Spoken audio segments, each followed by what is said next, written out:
తులసి ధాత్రి కళ్యాణం యొక్క ప్రాముఖ్యత గురించి ఇప్పుడు తెలుసుకుందాం.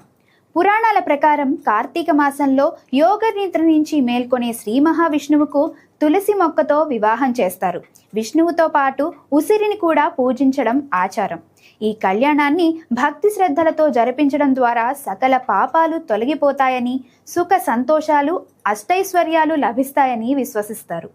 కార్తీక మాసంలో జరుపుకునే ముఖ్యమైన పండుగలలో తులసి ధాత్రి కళ్యాణం ఒకటి. ఈ వేడుకను సాధారణంగా కార్తీక శుద్ధ ద్వాదశి రోజున నిర్వహిస్తారు.